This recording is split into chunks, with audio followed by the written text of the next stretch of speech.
Okay, deep dive. Let's get into Hey, Jonathan. that. Yeah. Do you mind if I take this one start to finish? Can I read the question? Please. Because this Yeah. question, more than any question I've ever decided to cover in a deep dive, speaks to me. Out of 340 podcasts, of which I've been part of most of them, this is the one that resonates most deeply with me. Nice. It's a long question too, but it is a long question, Chad. but I left the whole thing in there because it really paints a vivid picture. So it encapsulates, honestly, everything I've tried to convey with relation to cramps over my many years as a cramp sufferer. So Wilson asks, my question is not about cramping, but it is. What I get are inner thigh spasms. I guess technically it is a cramp. It is. However, the research I have done on this particular one is that most people who get it are sedentary people.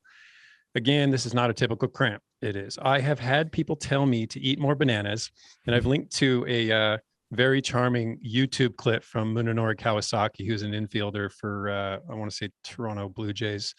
Pretty sure that's right. I know nothing about baseball. And he's a man of few words, but what he says is poignant. He gets it across. It does have to do with bananas, and it does kind of tie into the point I hope to make today. So I've had people tell me to eat more bananas. It is worth a watch. Drink more electrolytes, etc. Mine come on after a long, hard session, and once they twinge, I either have to stop or I can sometimes limp along at about 30 to 40% FTP. The first time I had this happen, Chad, can I stop you really quick on this? Sure. Raise of hands if you experience inner thigh cramps when you have cramps on the bike. This is super common, right? Like, yes, they are. Like it's one of the most common spots to cramp for cyclists. It's really common. And also to then experience once they go, then you're like terrified and you think that they're going to grab again.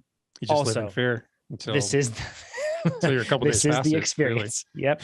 Yeah. A couple days, not just done with the ride. Yeah. I know. Yeah. We'll talk about that. Okay. So the first time I had this happen was when I just started to cycle. I was about 6 miles from home and I felt these really weird tight twinges.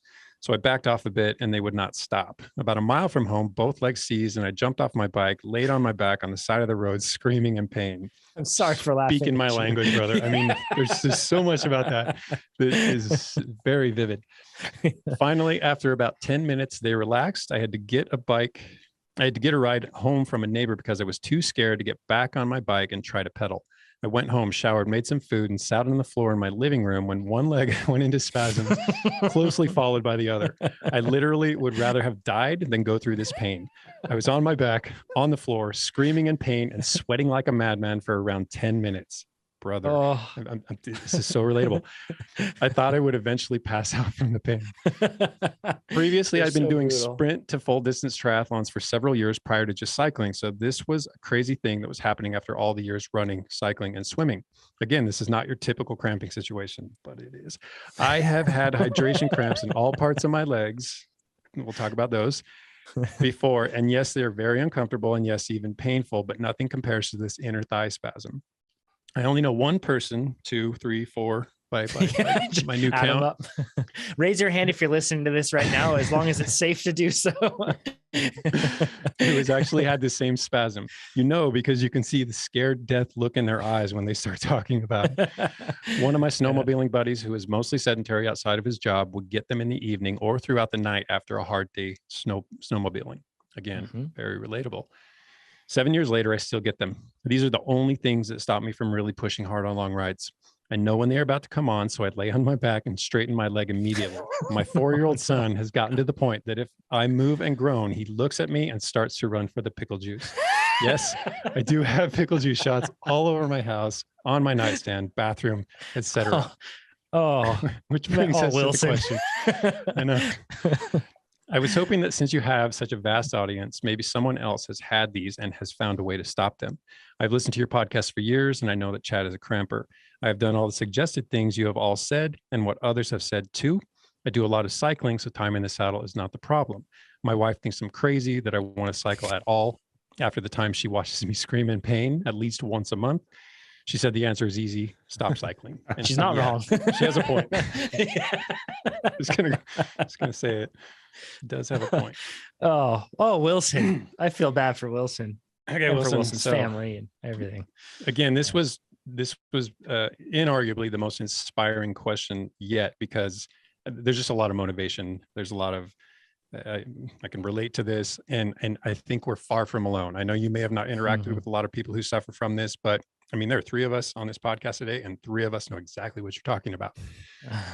People in the live chat are raising their hands, by the way. Absolutely. I see little hand emojis going up right now. So for sure. This is very common, especially amongst endurance athletes. Okay, so before diving in, the inner thigh involvement is going to be discussed in a later deep dive, because that is a thing that I do want to focus on. But today it will be the one detail that we don't really dive on. Okay, so we will get back to that. It's probably going to tie into the strength training one that I'll tease later. So what follows is basically a deep dive driven by personal, mostly anecdote. And I say mostly because the more people I talk to, the more I realize is this phenomenon, I guess, doesn't affect or it doesn't relate to just me. So Chad, from the perspective of a researcher, and I've grown fond of speaking myself in the third person, so enjoy that. This would be my thesis or dissertation. So exercise physiology grad students, PhD candidates, my gift to you. I do ask for a co-author credit, but it's not a necessity, whatever. Okay, so the burning question, why haven't EAMCs, exercise associated muscle cramps, been solved yet? And it's my observation after doing the research that I've done over the past, I'd say 10 days, but that's just the intensive research over the past couple of years. I think it's stalled. I keep coming back to the term multifactorial. Cramps are multifactorial, and they can't be addressed in a single method. They're multifactorial, and I'm going to translate that euphemism for you. Researchers are saying they just don't know.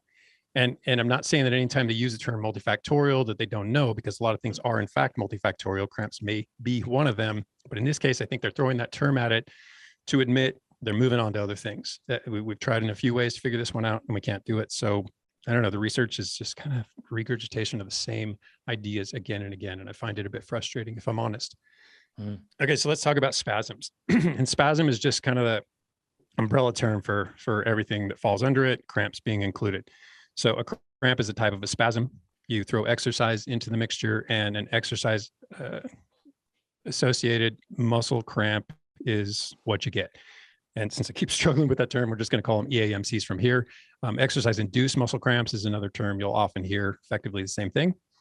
So first, some fun terms surrounding this phenomenon, this physiological awful phenomenon: temporary but intense, involuntary, sudden, uncontrolled, unpredictable, common, forceful, and I even see use of the word tetanic, which, if you think in terms of twitch, a slow twitch, fast twitch, tetanic is when a muscle contracts and the action potentials are coming so fast and furious from the brain that there's no relaxation. It's just tension. And I'm sure anyone who has had a cramp can relate to what a tetanic muscle contraction feels like. Usually painful. I laugh at that. They're always painful. At least where I'm concerned, muscle contraction. And these can affect small muscles all the way up to large groups of muscles. And quick disclaimer, if you can't relate, or the word severe doesn't resonate with you, you do not have a dog in this fight. I cannot hear you talk, because if you haven't been debilitated by cramps, personal. if you haven't laid on the side of the road, you're not going to understand the motivation that we who have experienced those things have when it comes to figuring out this particular puzzle. Before you keep going, Chad, there are a lot of listeners that have never heard this story. Some of you have, but there are a lot of listeners that haven't. At Levi's Grand Fondo, Chad was going through a particularly crampy time at that point, where he was suffering from cramps regularly on rides, and he was trying to figure it out.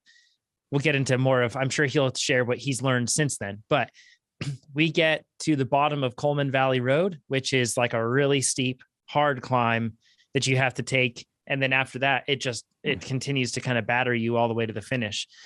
And we had done some really serious climbing at that point, and Chad was starting to cramp so badly that when he got off the bike, he was experiencing cramps that just kind of locked him into an very awkward standing position. At which point we went over to the rest area that they had, like the feed zone, nutrition, whatever. And it was sponsored by Hot Shots, that company. And we were like, Chad, it's incredible. It's designed for you. They knew that you were going to be cramping right here. Yeah. It's perfect. So Chad took the hot shots, which they, if anybody doesn't know, it's not exactly a tasty drink to take in. Not delicious. No, it's not delicious. Like a spoonful of cinnamon. Yeah. So Chad takes one in. Looks like he's nearly going to puke. And then the cramps continue. So he takes in more, packs his pockets full of the stuff. And then we continue to ride thereafter. He's still fighting cramps. He's cramping while we're riding. And then he's also trying to not vomit from having a gut full of this stuff that he's taking in. I'm pretty sure you're not supposed to take 5 in a row. Yeah. And Nate and I were, is not a thing. I was actually crying. I feel bad, but I don't feel bad at the same time. We made it through. I was crying. I was crying on the bike from laughing so hard at watching Chad trying to pedal, dealing with like tons of cramps while he's pedaling, a very awkward pedal stroke, and then almost vomiting. It was an experience to behold. So when Chad says that this is personal, he means it. That's why he might get emotional at some point throughout this. Yeah, and that is one story of many. There are a number of them. You've been present for most of them too. Yeah. Oh yeah. Ask Brandon how his Cape Epic experience was. If that's your support mechanism. Sorry. Right flats. Good luck with that. Yeah, that sucks. Yeah. Let me know when you're done. Yeah. Yeah. We can talk about that at another time. Yeah. So Chad, continue. Now that we know that this is deeply personal for you, let's go. It is. My motivations are clear. So let's talk about the theories, the going theories. And the first of which is dehydration. And this has probably been dispelled more than any other theory. Chiefly the argument against it comes back to the same thing. And that dehydration is systemic, right? It's a systemic physiological phenomenon, but exercise-induced muscle cramps are localized. So you don't get a total body cramp, but you do get total body dehydration. So that's the argument against it. Not to mention the mounds of studies that keep saying there's no support for it. The electrolyte imbalance theory. This faces the same chief criticism, and the electrolyte imbalance is systemic and cramps are not.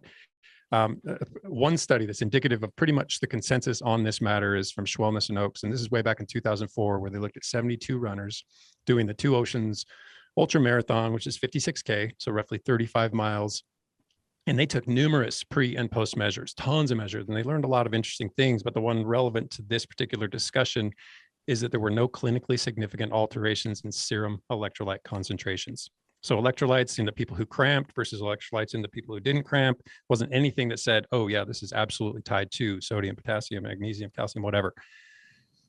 The next theory is the neuromuscular theory. And this is the theory that has gained and probably retains the most traction. And if you look at a study from Schwellness in 2009, it explains to us that this is basically neurological in nature. So not peripheral, not in the muscle, but more central nervous system. This has to do with altered muscle control due to fatigue or really overexcitation. So if you want to get specific with it, you got muscle spindles that are excitatory, the Golgi tendon organs that are inhibitory, and there's an imbalance between the signals between these two mechanisms. So put it another way, you have increased activation and either an absence or at least a decrease in inhibition, just an imbalance, trying to shut those muscles off. And in this paper, I quote, further evidence to support the altered neuromuscular control hypothesis is required. And that dovetails a lot of scientific research. They'll close with arguments like that or statements like that because, yes, everything merits further research. And a lot of further research has happened. Remember, this paper was 2009, we're talking 12, 13 years ago, but none of these papers offer solutions. And this is my point of frustration. I mean, we can keep defining the mechanism. We keep telling, it's not peripheral, it's central, or it is peripheral, or it's tied to whatever, but no one really says, here are the things, or they do say, here are the things that might affect it, but nothing, we'll cover that in a minute. Nothing really works, not consistently. I'll give some honorable mentions to some other theories that have, presented possibility, but haven't really gone anywhere. One has to do with muscle damage. I linked to a paper on that I found especially interesting. One talks about pacing. You run faster, your cycle harder, it's more likely you're going to face cramps. Another on exceeding current capabilities. Problem is all these things can happen with or without exercise-associated muscle cramps. Okay, we can get them regardless. So is there really any connection or correlation?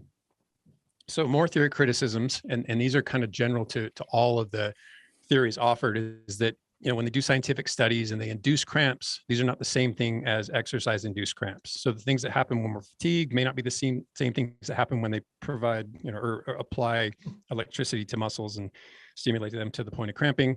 Study sizes, those are always criticized. Unless you have a massive pool, they're going to be criticized. Dissimilar settings. A lot of these studies, especially for the hydration theory, took place in an industrial settings. And we're looking at more sporting arenas. Inconsistent treatment effects, anecdotal evidence, case studies, clinical observations, basically all things that provide narrow evidence. And then recently, a review by Ron Mon and I think it's Susan Schrifts, if I'm not mistaken, kind of summed all this up and allow me to quote them. It seems likely that there are different types of cramps that are initiated by different mechanisms. If this is the case, the search for a single strategy for prevention or treatment is unlikely to succeed, which to me smacks of throwing their hands up in the air. Not we can't figure it out so much as this is the research up till now, and we're not furthering it. We don't have any other areas to explore. We're done with it, at least for now. Another criticism aimed at what I just mentioned, the prevention and treatment of EAMCs, is that a lot of them may reduce the frequency, they may reduce the intensity, the duration, but none are consistently effective. And Jonathan mentioned the TRP channels. If you recall from a podcast, man, it was a long time ago. It probably was pretty close to Levi's Grand Fondo that we were just talking about. But it's the transient receptor potential agonists, the things in the mouth. You basically trick your neuromuscular system into kind of, forgetting or riding the ship, forgetting the cramp, riding the ship, whatever. Pickle juice, mustard, quinine, hot shot, which honestly tastes like it's probably a combination of all those things. This is what with they're some about. Tabasco, some hot sauce mixed in for good measure. Yeah, capsaicin, right? That was another one. Yep. So all these things, have had effect.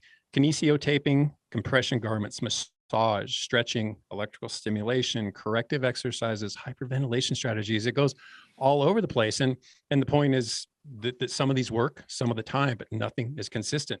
So EAMCs are still viewed as multifaceted, different types, different mechanisms. With all this in mind, and with reading so much of this over and over and over again, I focus my reading on research that looks either directly or indirectly elsewhere.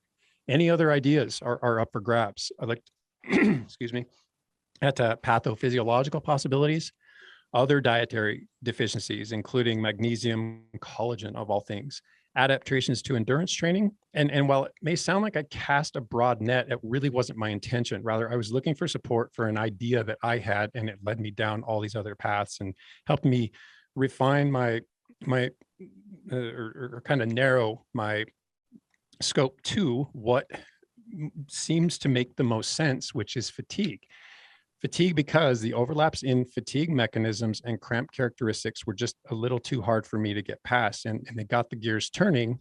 And this tied in very nicely to my experience over the last, and I want to say a couple of years, because I really do think it's been 2 years since I've had a severe bout of exercise-associated muscle cramps. Pardon me. The paper that I, if you want to get super in the weeds on this topic, a paper that I lean pretty heavily on, at least trying to understand mechanism. And I know mechanism doesn't always tie to reality, but mechanism does help me decide, am I wasting my time? Is this something I want to believe? Is there truth to this? Was a paper by Allen and colleagues from 2008. And yes, we know fatigue happens peripherally, right? It happens in the muscle. Case closed, we're done. But no, that's not the only place it happens. It's also central. And this is both conscious and unconscious. We can think our way through fatigue, and then there are unconscious mechanisms that we can't do anything about, right? So you ask, why look at fatigue when it's the diminishment in the force of contraction? Well, contraction is just one side of a shared phenomenon, relaxation being the other side. Force production is meaningless if we don't have the ability to relax the muscle at the end of that contraction.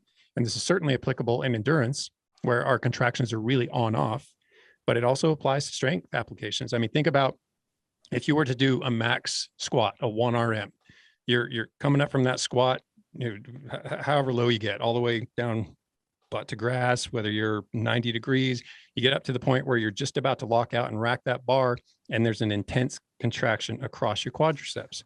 What if when you rack the bar, that contraction didn't go away? I mean, this is what we're up against. This is how severe and how intense these contractions are. I don't throw around the word excruciating.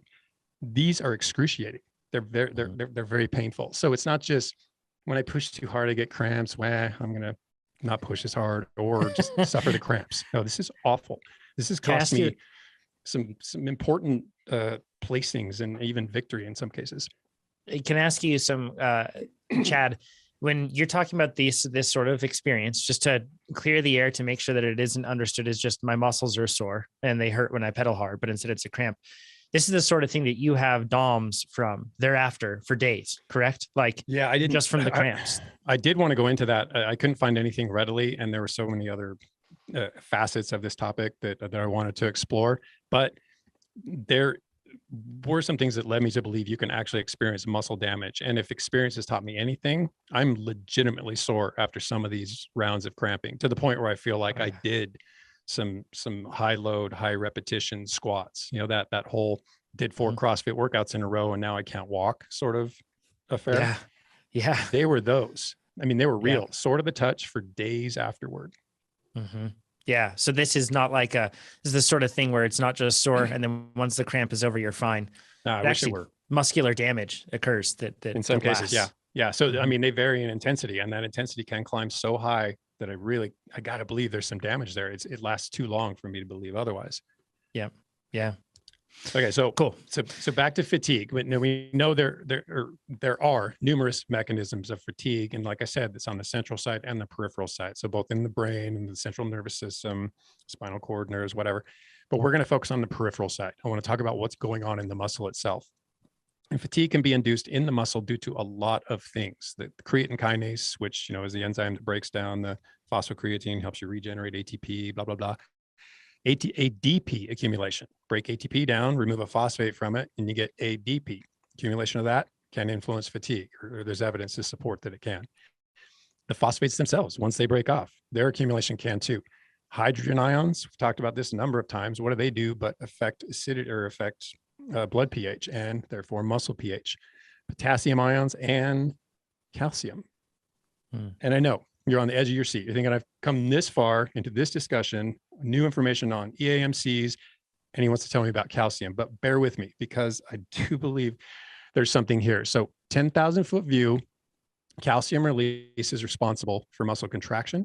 Calcium uptake is responsible for muscle relaxation. Okay. That's the simple of it. An action potential is delivered from the brain to the muscle via a motor neuron.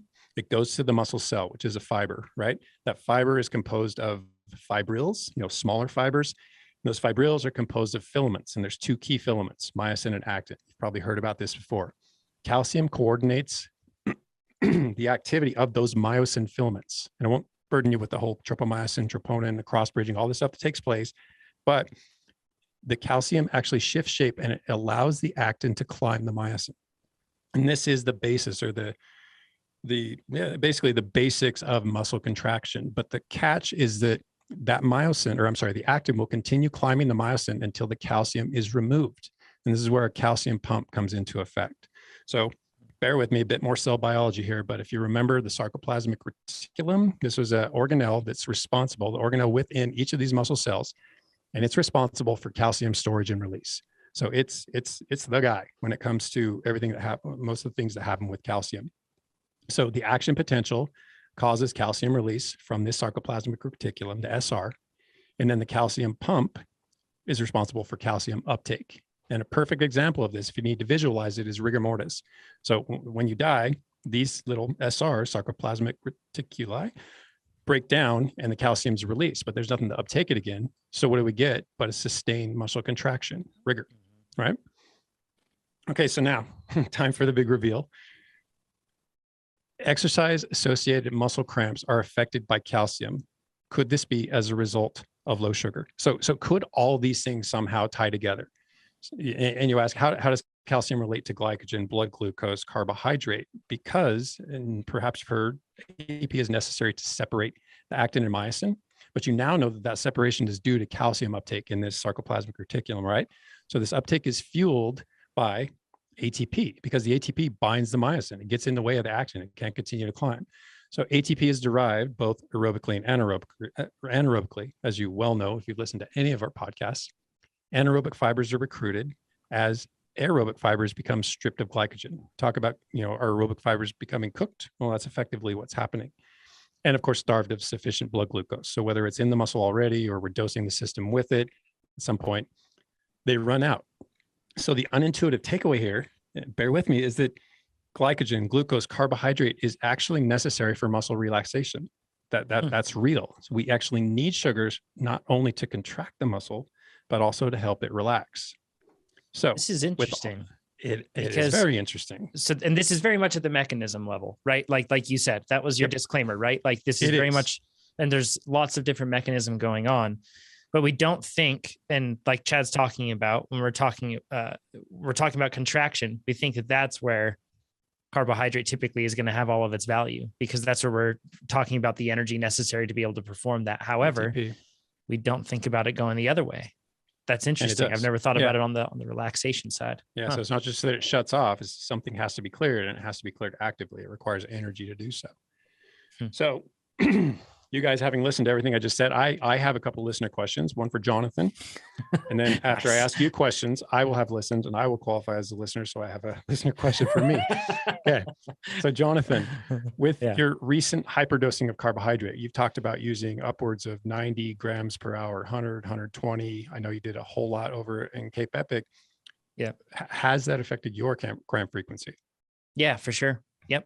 There's a correlation. I mean, it may not have, but is there a correlation? Yes. There's a correlation in timeline of occurrence, right? Where I was taking in more carbohydrate and then seeing less instances of cramping, for sure. Right. Yep. And I don't want to put you on the spot because we've talked about this. So I know the answer I'm going to get, but you've very diligently addressed your carbohydrate intake. Yeah. And we used to talk about cramps quite a lot, mostly on my end, but also on your end. And it's just not a topic anymore. Yeah. And there's one thing that's changed for both of us. So Alex, I don't know, do you have a history of cramping? You did talk about knowing what the inner thigh spasms felt like. And if so, could this be attributable on the day to undernutrition?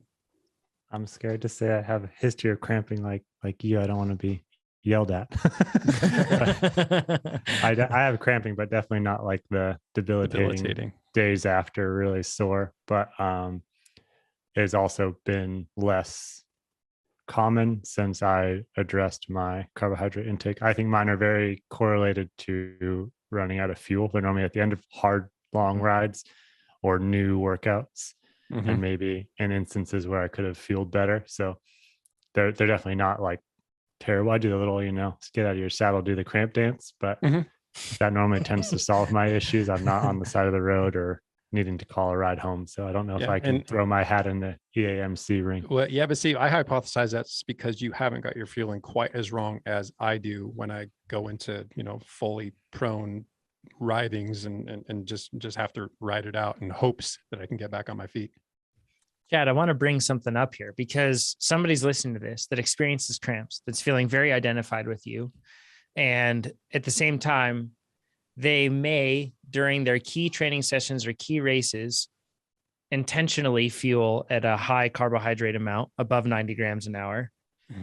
And they may think, well, because I do that, this theory's bunk because I still experience cramps at times. But I want to bring into focus your diligence to your plan. There's one thing that you do, but how diligent are you to that plan? Like Alex said, it's toward the end of races when you haven't nailed it perfectly and you're driving yourself into uncharted territory in terms of how hard you're pushing yourself for how long. And then, but your nutrition isn't also increasing at that same pace, right? And if your nutrition is not keeping pace with your effort, you are going to be in a spot of undernutrition. That's what happens. Like that's the case. And if you have a really high FTP, it's really easy to get into that position because your work rate is so great. You have a really high energy demand. So think about when cramps are commonly reported on the biggest day of the year, that big, long, hard ride, or that big event that you do. It's reported very frequently in the beginning of the season when you're getting back into fitness and you're doing things that your body is not ready to do. Yes, but think about it. You also usually don't fuel that well for those early season rides because we have broken psychiatry here. And we think that, oh, I don't deserve to eat a lot of food right now because this is just easy work. And that's a bad way that we think. But I'm trying to be real. That's what most people, most cyclists tend to think of. And you're probably carrying some excess weight coming off of an off season. So you're even more like cognizant of the fact that I need to undernourish a bit and create that deficit so that I can gradually lose this weight in time for whatever. And it's all a recipe for putting yourself into a position of undernutrition. So when you think about the cramps, think about when they happened and ask yourself, could I have ended up in a position of undernutrition? And sometimes this is just all the time for people because they don't fuel adequate amounts on the bike and they don't provide themselves adequate nutrition off the bike. It's super common, very common. Perfect segue into my question for me is when's the last time I cramped? And I said, it's literally been years. I think it's been 2 years now, give or take. What has changed? And what has changed is hyper specific. I really, in the run up for Cape Epic, but even prior to that, knowing that Cape Epic was on the horizon, I knew I had to dial my fueling because I was going to have to do something that was multiple hours a day, many days in a row. So it became very real for me, especially knowing that I have a history of cramping, and cramping wasn't the motivation. It was fueling that was the motivation. But it led me to a point where I was looking at 60 grams of carbohydrate per hour as a base. I used to just kind of fly by the seat of my pants. I made sure I had enough food based on how long I thought I was going to be out that day. And this is embarrassing to admit, I would wait till I was hungry. And that's absolutely the wrong way to go, especially if you're doing work. So I've gotten past that, and every ride I've done, and I've done some 5 and 6 hour rides, even in the last few months, I've made sure that I have at least 60 grams on my body, in my body per hour. That's my base now. This is the single thing that has changed. Nothing else is identifiable. So again, theoretical is just what makes me believe that if there's something to anything, that anything has to be how I've approached my nutrition, the change in how I approach my nutrition. Yeah, for sure. Okay. So the $64,000 question then is, could calcium-induced muscle contraction and relaxation connect to exercise-associated muscle cramping? And therefore, could glycogen, glucose, carbohydrate be a cause of cramping? Could it be the cause? Probably not, but a boy can dream. So Ortenblad, 2011, noted that low glycogen may decrease the sarcoplasmic reticulum rate of calcium release. So translated, fatigue due to low muscle glycogen leads to less calcium release, leads to weaker muscle contraction. And that's on the contraction side of things. But then the Allen paper that I mentioned earlier says skeletal muscle fatigue is generally accompanied by a marked slowing of relaxation as well. So knowing this, why not employ all the amazing advances we have in imaging technology to explore a potential link between glycogen content and utilization and these EAMCs? And this is done more and more commonly already with different respects. I mean, we've learned certain things, like we now know that there are 3 primary storage depots within the muscle for glycogen. So we've got the intramyofibrillar, the intermyofibrillar, right within it, the sarcolemmal, so around the muscle cell itself. So that's an important learning in and of itself. And I could get in the weeds on that too. There's a lot of interesting stuff there. Also learned that glycogen is not evenly distributed, which makes me wonder, is it possible to train where the glycogen consolidates, et cetera? Just a ton of questions. And before moving on to how I'm going to close this out, I do want to make it clear that I'm not looking to be right here. This isn't, I have a point to make and I want everyone to agree with me. Rather, this is inspired by personal experience. Something has changed, or cramps have disappeared, and I'm trying to piece together why that is, because I think there might be something beneficial in here. And I'm hoping, if nothing else, to inspire research. Maybe someone listens to this who is a grad student or a PhD or a researcher and says, you know what, there might be something there. And in support of everything I've put forth so far, which is entirely anecdotal, let's look at and mechanistic. I do have a little bit of non-anecdotal support for my hypothesis. One thing is that the muscle fibers can fatigue without any major slowing of this relaxation. So basically they fail, new fibers are cycled in, and this is especially applicable to slow twitch fibers. This leads me to believe that the fast twitch fibers are the culprits in the case of muscle cramps. We cook the slow twitch fibers with duration, we deplete their glycogen stores. Fast twitch fibers are recruited, and eventually we deplete them as well. Whether that's due to insufficient carbohydrate pre, during, post, too high of exercise intensity. The glycogen replenishment outpaces utilization. Don't know. Put another way though, if ATP is responsible for muscle relaxation and ATP is derived from sugar and we run out of sugar, could sugar be behind cramps, or at least part of the picture? Another study pointed out that reactive oxygen species plus duration can also reduce calcium uptake. So think about when we go for a long time, we're basically oxidizing fuel, producing oxidants. These ROS, these reactive oxygen species climb, calcium uptake declines. So there's more calcium in the cytosol, which could lead, and mechanistically does, to sustain muscle contraction. So the translation here is that longer rides mean more aerobic work, mean more reactive oxygen species, more oxidants, and less calcium uptake. Importantly, though, there are a slew of studies that show that muscle fibers can accumulate calcium with little change in the calcium content in the muscle. And this does help me recognize that calcium accumulation does not necessarily have to be an issue, but a number of them point out, except when exercise was very prolonged. And what are we talking about here? I mean, when do cramps typically occur? Personally, they rarely occur during short workouts, no matter how intense I make them. This is always after multiple hours of exercise, which provides further opportunity for you to get your nutrition wrong. So to wrap all this up, whether you agree or disagree with what I've put forth here, sufferers of exercise-associated muscle cramps really have nothing to lose by moving themselves closer to optimal fueling strategies. I mean, why not do it? And if in the process you happen to eliminate cramping issues, well, it's a double win. So wrapping back here to Wilson, hopefully, Wilson, you're listening to this in a non-cramped state and you're not dealing with this. I wonder, Wilson, what your fueling rate is typically on the bike, and then what you're taking in off the bike, particularly leading into training sessions with 1 to 2 meals prior to that. How you're going to, if you're going to bed in a deprived state, or if you're going to bed in a nourished state. It doesn't have to be overnourished, right? Just a nourished state. All those things that would all be areas that I would be looking at, Wilson. Now, you may be at 90 grams an hour. You may do all that stuff. And going back to what a lot of the researchers said, cramps are, and like Chad is saying here, they are multifactorial. Like there are so many different things going on. So it may be one of the many other things, but like you said, Chad, what do you have to lose by optimizing your carbohydrate intake, or optimizing your sodium intake, or optimizing the amount of rest you're doing and the proper training and preparation for your goal event? There's all these things. Exactly. And all those things carry the benefits you're searching for anyway. So improvements in those could yield improvements in other things. For me, improvements in my fueling strategy perhaps yielded an elimination of exercise-induced cramps. It certainly seems like a better strategy to take, to look at those areas for improvement rather than just living in fear, knowing it's going to happen and having pickle juice on you. Yeah, there's just nothing to lose, right? Improve your fueling and you're going to be a higher performing athlete anyway. Yeah. So why not? Yep. I didn't experience a single cramp at Cape Epic, and I did not expect that. And you were on top of your fueling the whole time. This is another thing that lent support in my head for my hypothesis here. Yeah, I'm particularly proud of that. I hit 110 grams an hour, like clockwork on that bike.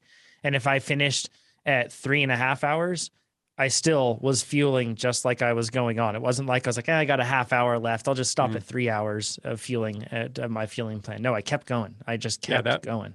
That particular tactic has bit me in the butt. I can't tell you how many times. You figure I'm an hour out from home. I just had a gel. That's 20 grams of carbohydrate. I'm going slow. I should be able to get there, when not recognizing the deficit that you've built up over the course of that ride. That's super tempting, right, Alex? Especially in like cross country, Olympic, or any race, because the end is always really intense and you feel like you really have to focus on everything else, but you can't. It's a temptation. It always exists, but you can't do it. Yeah. I don't know, just staying on top of it the whole time is hard. I think that's why people say early and often is more just to kind of make up for those gaps. So it's not always going to be able to reach for something.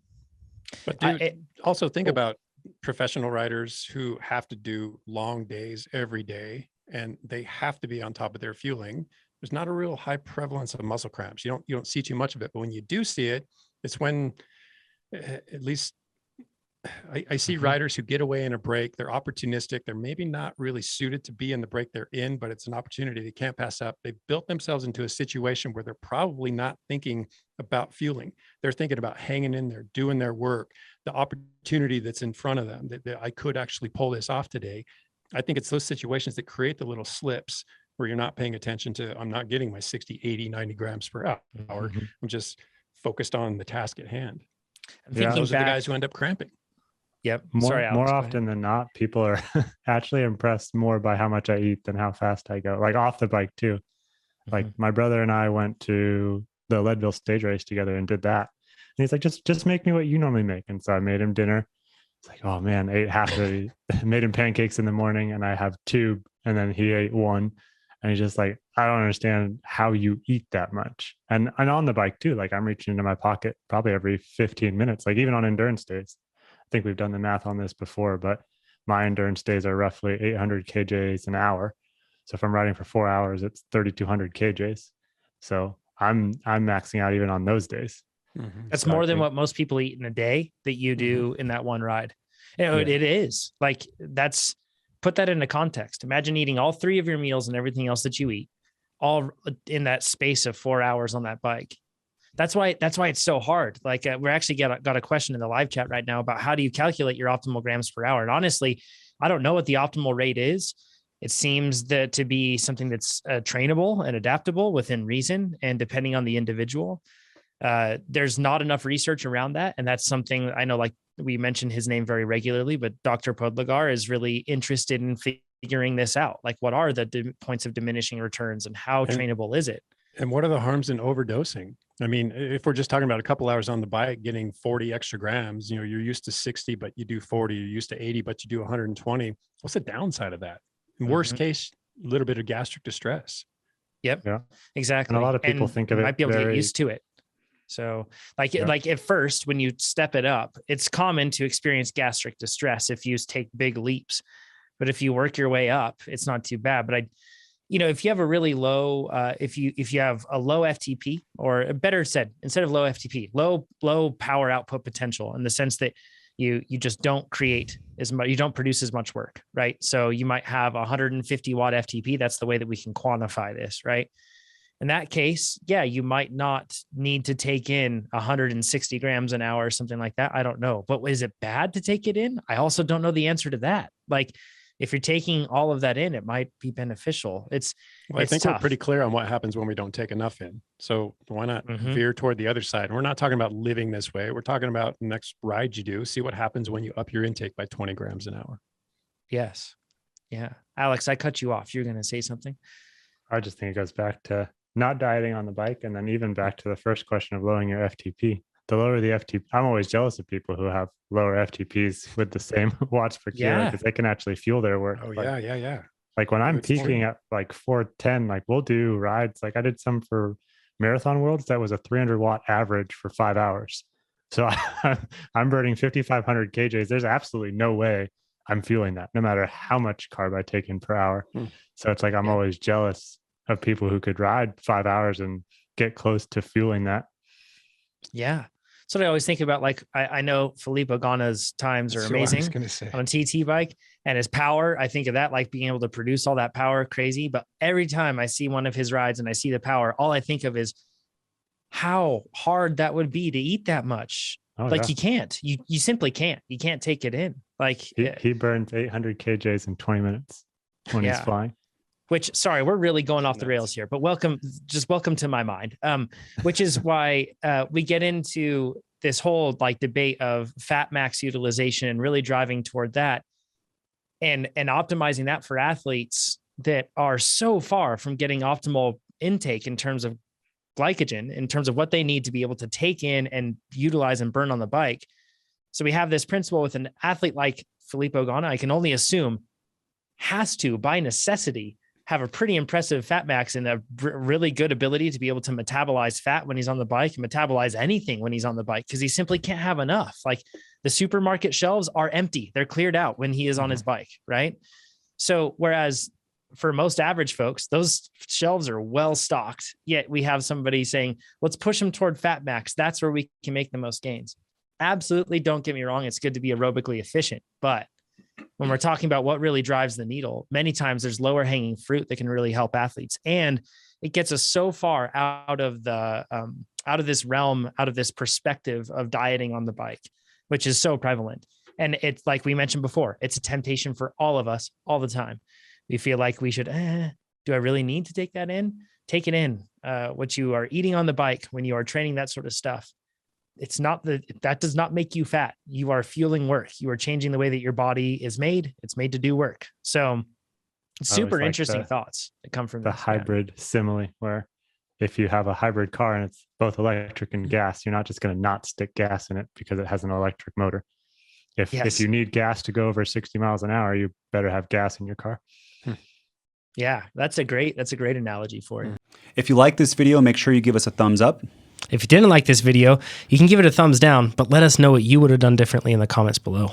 If you want to see more of these videos, make sure you subscribe to our YouTube channel. And if you want to become a faster cyclist, check out TrainerRoad.com. Do it.